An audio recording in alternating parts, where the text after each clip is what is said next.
परंतु मोदी जी को प्रधानमंत्री बनाना है या नहीं बनाना है?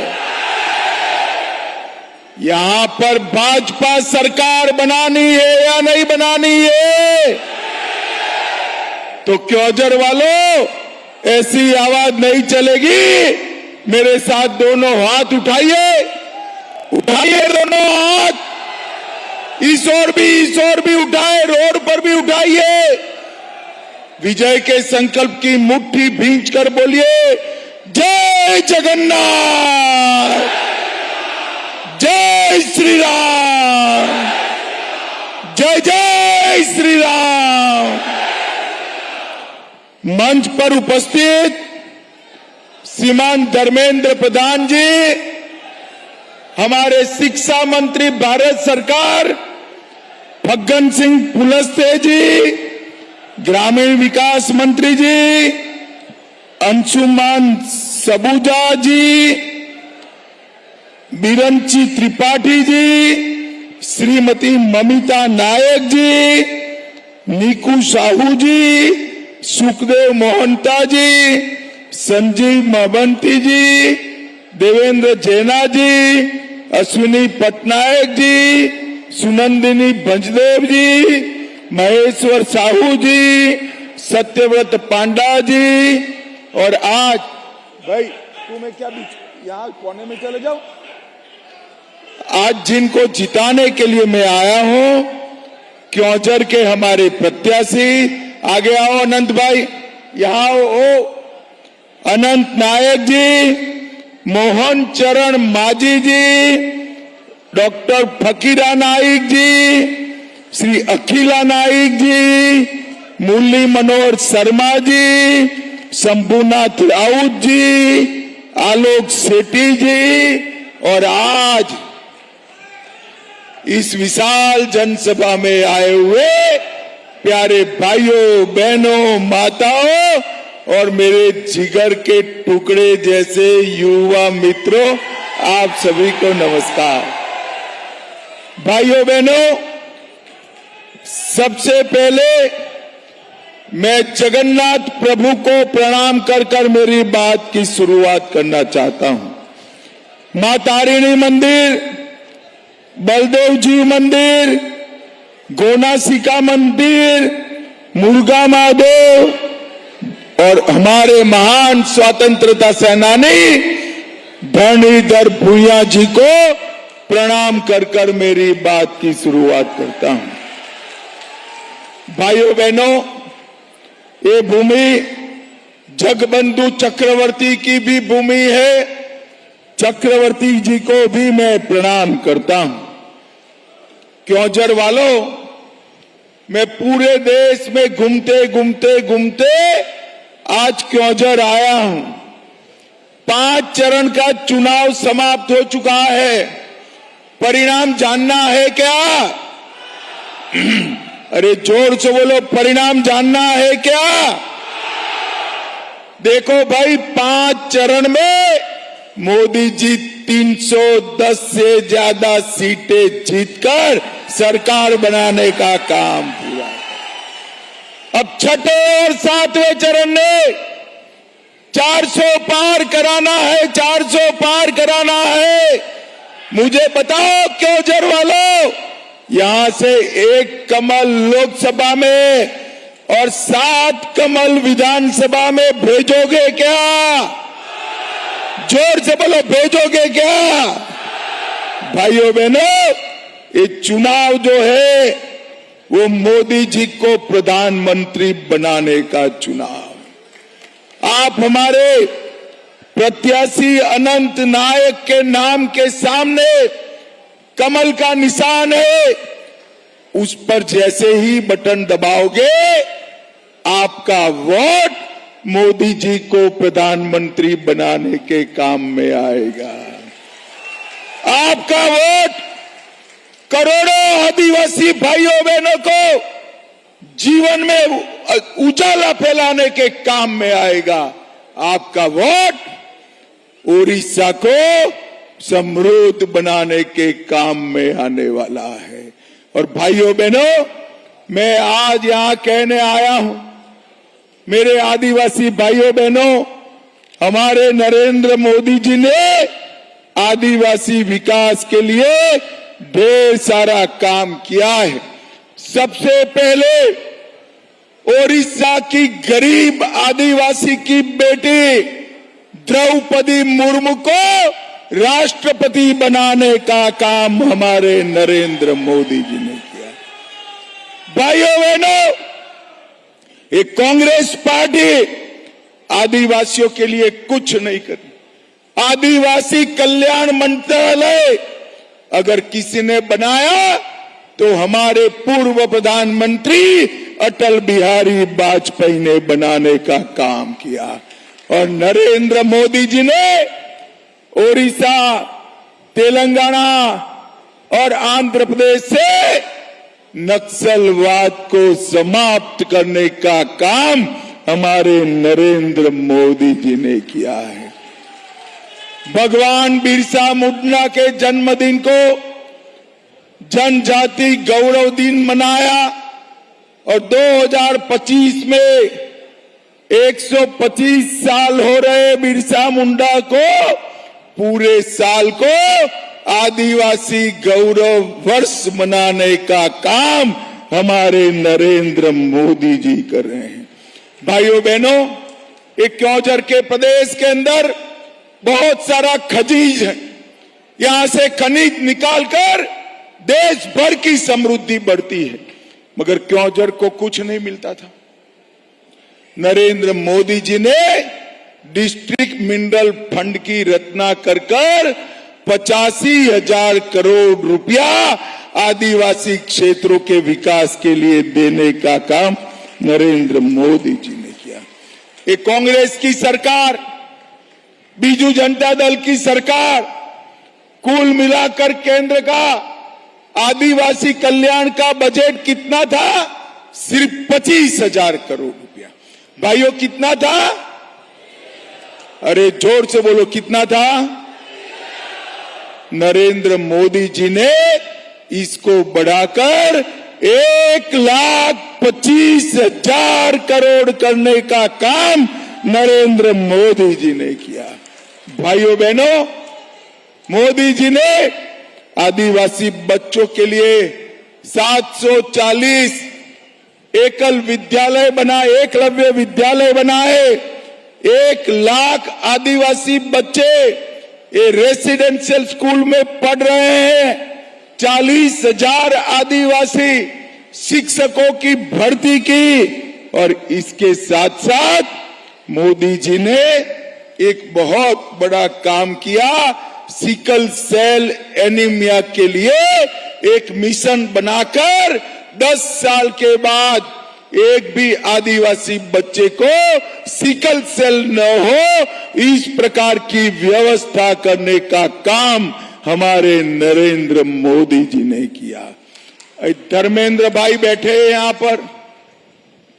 धर्मेंद्र भाई और हमारे प्रदेश के नेता मनमोहन जी ने एक एजेंडा बनाया है, संकल्प पत्र बनाया है। तेंदुपत्ता संग्राहकों को हम पैसा भी बढ़ा रहे हैं और साथ में उनको बोनस देने का काम भी भारतीय जनता पार्टी की सरकार करने जा रही है। और भाइयों बहनों, ये आदिवासी क्षेत्र में खदान के मजदूर तेंदुपत्ता संग्रह, उसके लिए एक यहां पर भी हम 500 बेड का अस्पताल बनाएंगे और संबलपुर में भी 500 बेड का अस्पताल बनाने का काम नरेंद्र मोदी जी करेंगे। भाइयों बहनों, मुझे बताओ आप सभी लोग, ये चुनाव जो विधानसभा का है वो ओडिशा के गौरव का चुनाव है। मुझे बताओ, ओडिशा पर कोई तमिल शासन कर सकता है क्या? जोर से बोलो, कर सकता है क्या? कोई तमिल बाबू ओडिशा चला सकता है क्या? मैं आपको विश्वास दिलाता हूं, भाजपा सरकार बना दो, ओडिशा का ही युवा मुख्यमंत्री, ओडिया बोलने वाला मुख्यमंत्री यहां पर शासन करेगा। भाइयों बहनों, नवीन बाबू ने 25 साल में ओडिशा को पीछे छोड़ दिया। ओडिशा के 25 लाख लोगों के पास आज भी घर नहीं है। ओडिशा के 26 लाख लोगों के घर में आज भी पीने का पानी नहीं है। हमारे प्रदेश अध्यक्ष और धर्मेंद्र भाई ने तय किया है, आप भाजपा सरकार बना दो, 2 साल में हर व्यक्ति को घर और पीने का पानी देने का काम भारतीय जनता पार्टी करेगी। भाइयों बहनों, मुझे बताओ, आपको धान का दाम मिलता है क्या? ध्यान से मिलता है? ये पास में हमारा छत्तीसगढ़ है, भाजपा सरकार है, वहां पर 3100 रुपया क्विंटल धान का दाम मिलता है, मगर नवीन बाबू नहीं देते हैं। मैं आपको बताकर जाता हूं, 7 विधानसभा के प्रत्याशी और अनंत नायक को जिता दो, आदिवासी भाइयों का सबका धान का 1-1 किलो दाना 3100 रुपया क्विंटल से खरीदने का काम भारतीय जनता पार्टी करेगी और 48 घंटे में बैंक अकाउंट में इसका पैसा आएगा। और आदिवासी माताएं बहनें जितनी आई है, कमल के फूल पर वोट देना, आपको 50,000 रुपया का वाउचर, घर में पंखा, इस्त्री, कूलर, पलंग, कुर्सी जो भी लाना है, हम 50,000 रुपया देने का काम हमारी आदिवासी माताओं को करेंगे। हम 25 लाख लखपति दीदी बनाएंगे। हम तेंदु पत्ता का भाव 2 रुपया प्रति कोरी से बढ़ाएंगे और 35% बोनस देने का काम ये भारतीय जनता पार्टी की सरकार करेगी। भाइयों बहनों, सबसे बड़ी बात मेरे आदिवासी युवाओं के लिए मैं कहना चाहता हूं, ये नवीन बाबू की आयु हो गई है, ज्यादा काम होता नहीं है, इसलिए भर्ती भी नहीं करते हैं। मैं आपको बताऊंगा, हमारा युवा मुख्यमंत्री आकर 2 ही साल में 1.5 लाख युवाओं की भर्ती सरकार में नौकरी देने का काम हम करेंगे। राउरकेला, संबलपुर, पारादीप, धामरा इंडस्ट्रियल कॉरिडोर बनाएंगे। भुवनेश्वर, राउरकेला, ब्रह्मपुर, बालेश्वर आईटी पार्क बनाएंगे।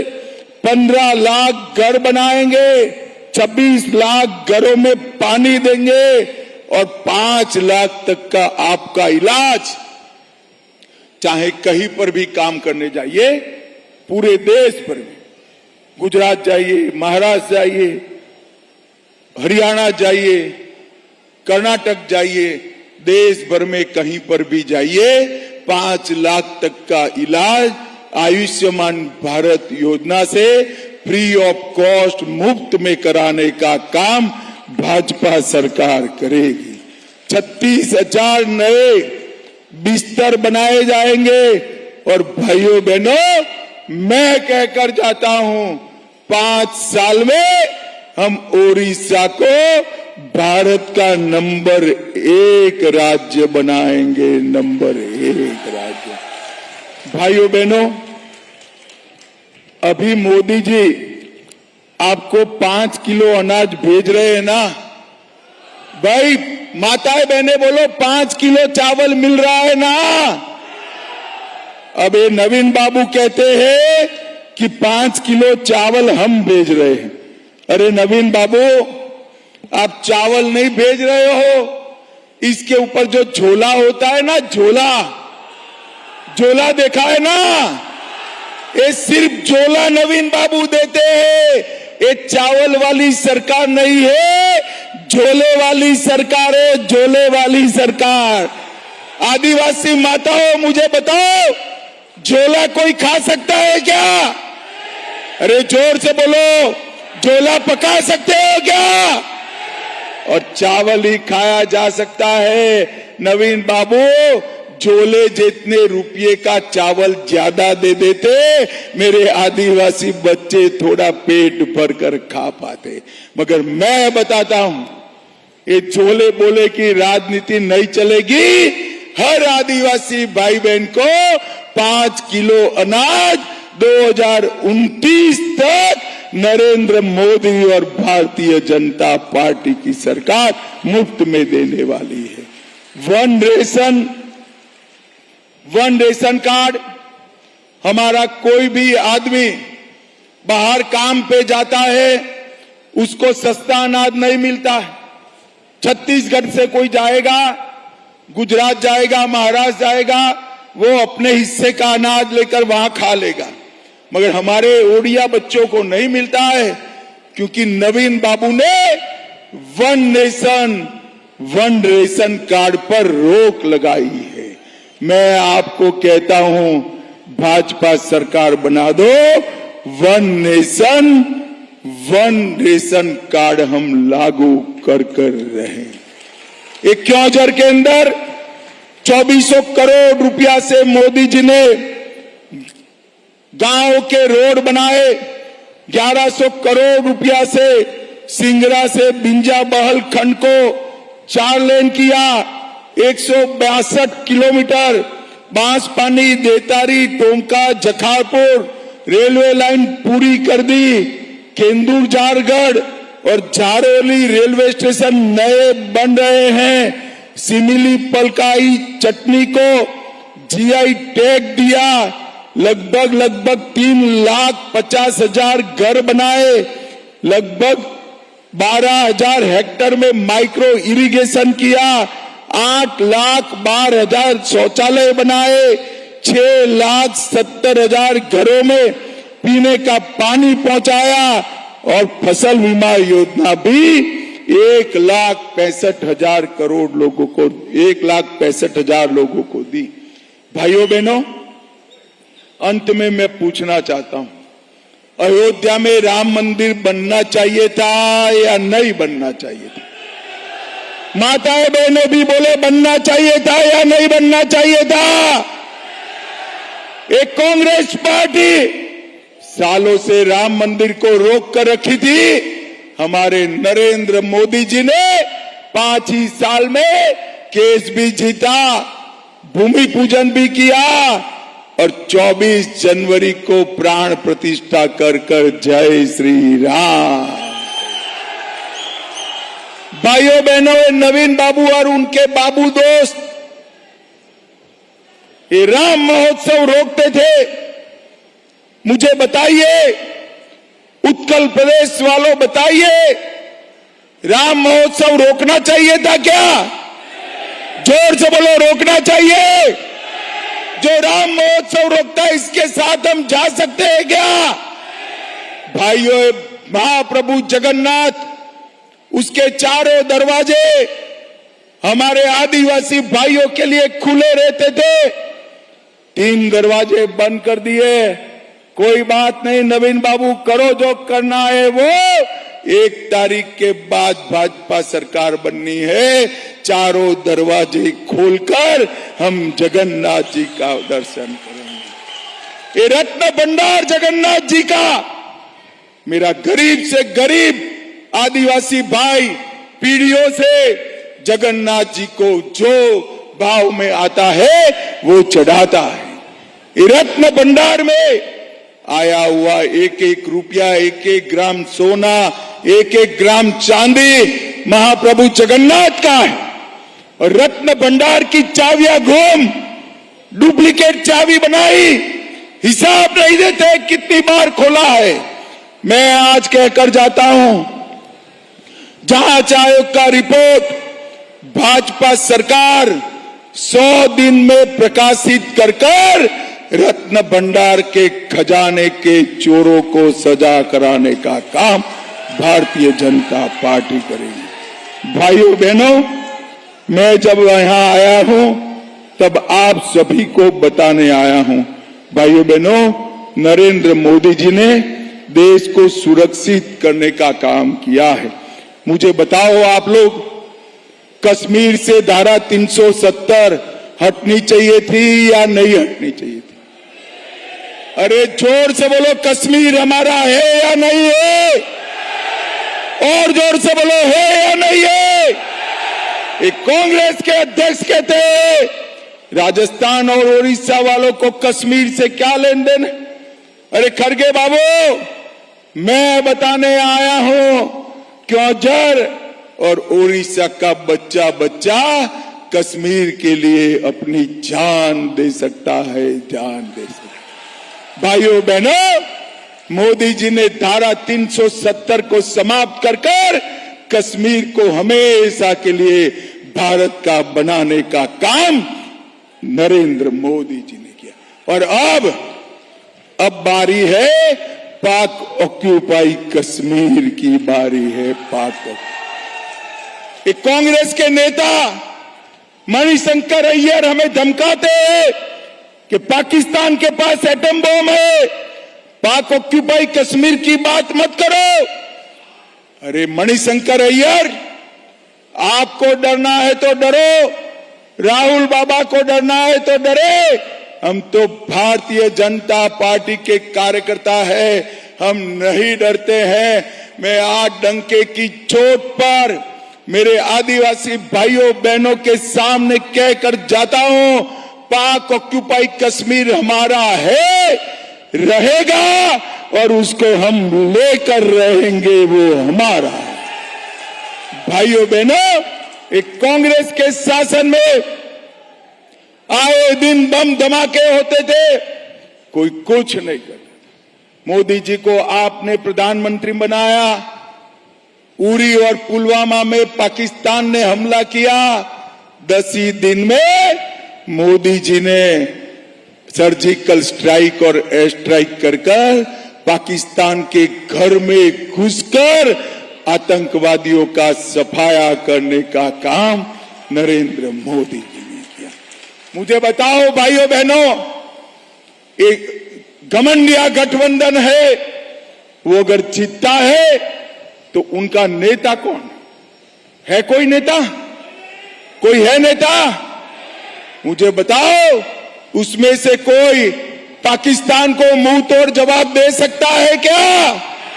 जोर से बोलो, दे सकता है क्या? कोरोना के सामने कोई लड़ सकता है क्या? कोई महाप्रभु का सम्मान फिर से प्रस्तावित कर सकता है क्या? ओडिया भाषा, संस्कृति, साहित्य, कला, इसका सम्मान कोई कर सकता है क्या? हमारे नरेंद्र मोदी जी ने पाइका संग्राम का टिकट और सिक्का जारी कर ओडिया भाषा और संस्कृति को, हमारे संघर्ष को, हमारे स्वतंत्रता संग्राम को आगे बढ़ाया। भाइयों बहनों, मैं आज आपको कहने आया हूं, अब समय आ गया है। ओडिशा समृद्ध राज्य है, मगर ओडिशा की जनता गरीब है। अब समय आ गया है, राज्य भी समृद्ध होगा, मेरे आदिवासी भाई बहन भी समृद्ध होंगे, इसका समय आ गया है। भाइयों बहनों, बहुत समय तक नवीन बाबू को आपने चांस दिया है, 25 साल तक ओडिशा आगे बढ़ा क्या? जोर से बोलो, बढ़ा क्या? मैं आपको कहकर जाता हूं, 5 साल मोदी जी को समय दे दीजिए, 5 साल हम ओडिशा को भारत का नंबर 1 राज्य बनाएंगे। तो मुझे बताओ क्योंझर वालों, विधानसभा में भाजपा सरकार बनाओगे क्या? अरे जोर से बोलो, बनाओगे? मोदी जी को पूर्ण बहुमत दोगे क्या? 400 पार कराओगे क्या? तीसरी बार प्रधानमंत्री बनाओगे क्या? उड़ीसा में भाजपा सीएम बिठाओगे क्या? तो मेरे साथ दोनों हाथ उठाइए, तीनों पंडाल में हाथ उठाओ भाई, उठाइए तीनों पंडाल में हाथ, दोनों हाथों की मुट्ठी भींच कर बोलो, जय जगन्नाथ, जय श्री राम, जय जय श्री राम।